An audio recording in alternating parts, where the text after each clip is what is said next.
Hey friends, it's been a little bit quiet over here, and if you follow my channel, you probably noticed that I haven't posted any actual video in almost a month. I had every intention of homeschooling through the summer, but life had different plans and I've been struggling, and the truth is that I've been struggling a lot lately.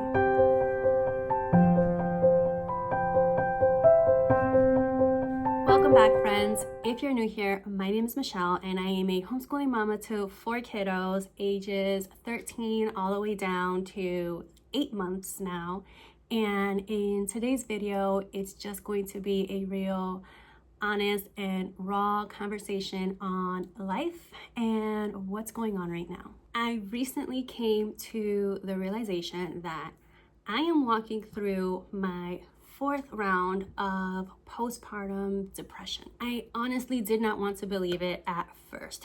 There is an 8-year gap between this baby and my last baby, and I honestly thought that I was in a better place mentally. I did the work. I felt really strong in my faith. I went to therapy.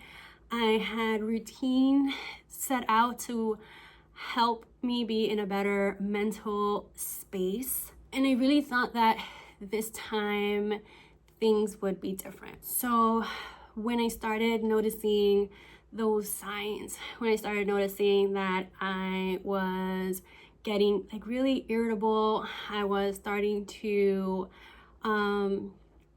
pull myself away from things. I started to just be in my own space. I felt that heaviness in my chest, that dark, foggy feeling, and I tried to push it away. I felt and still feel ashamed.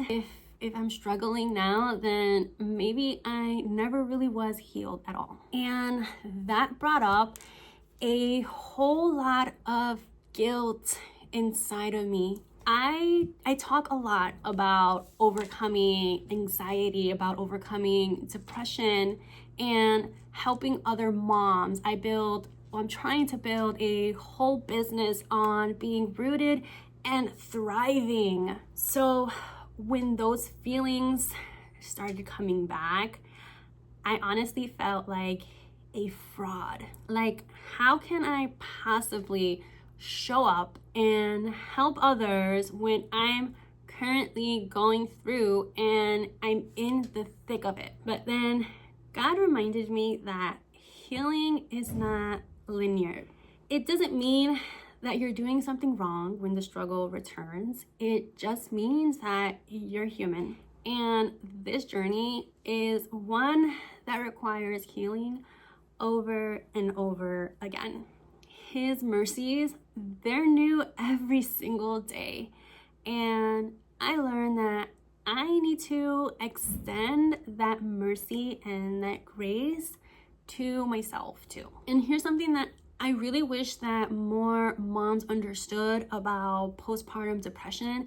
It's not anything that you did wrong. It's not a failure. It is a biological response. It is very much hormonal. There isn't anything that you did if you're also walking through this. 1 in 7 women experience postpartum depression. And for moms who've had it before, the risk of it coming back again goes up 30 to 50%. With my last 3 pregnancies, they were very much close in age. So with them, I did go through back-to-back postpartum depression and anxiety, and I never fully recovered before going right into the next one.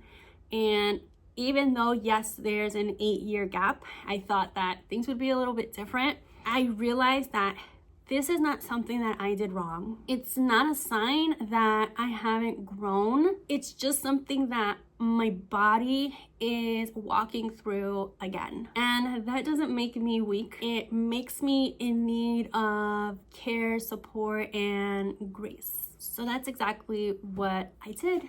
This month, I stepped back.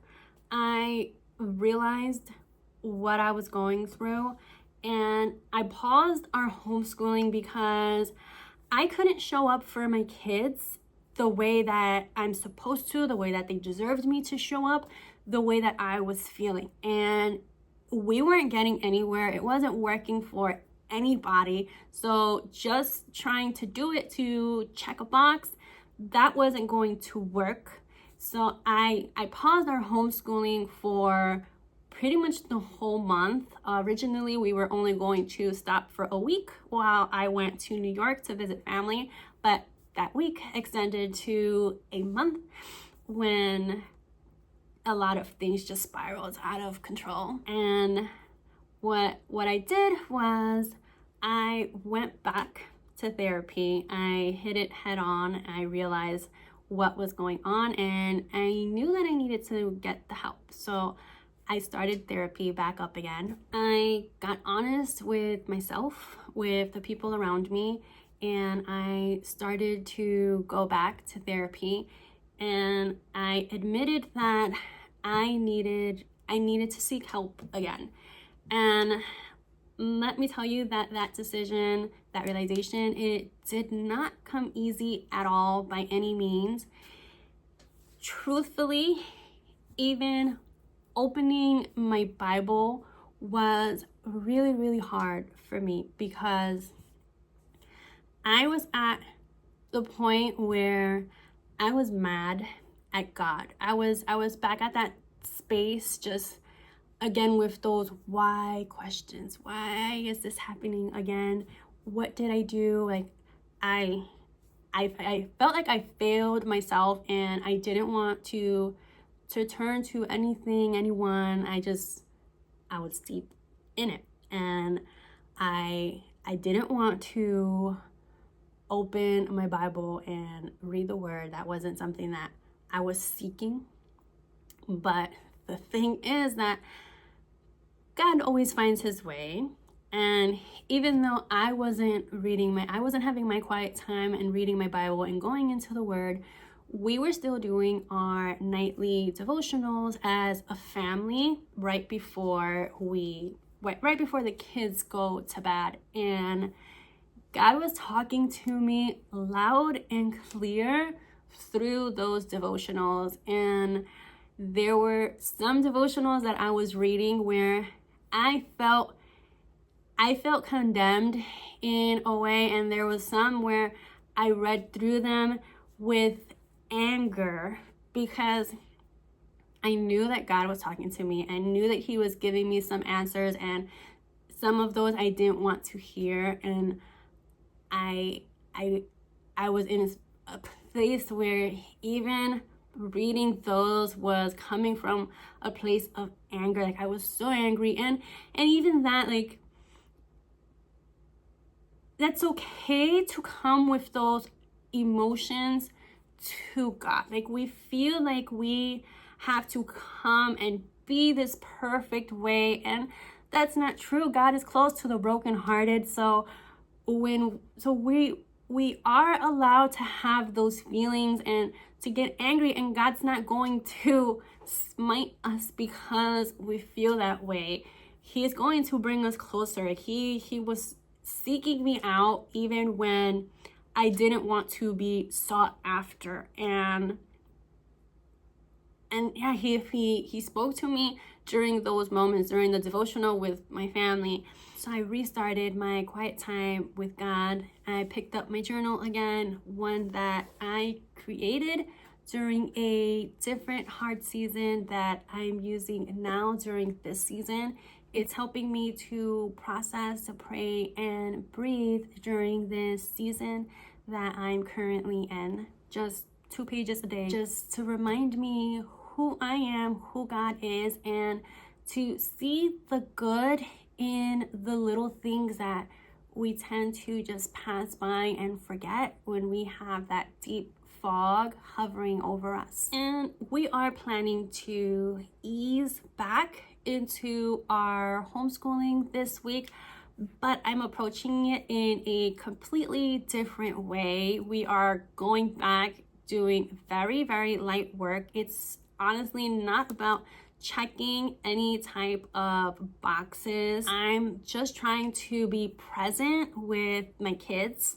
There's no strict schedule, no pressure at all, just grace-filled days. I'm using our homeschool plan to help me better map out and plan out a light rhythm instead of really heavy routines. And I'm giving us room to grow slowly, because healing, motherhood, and homeschooling, they all have something in common. They are not meant to be rushed.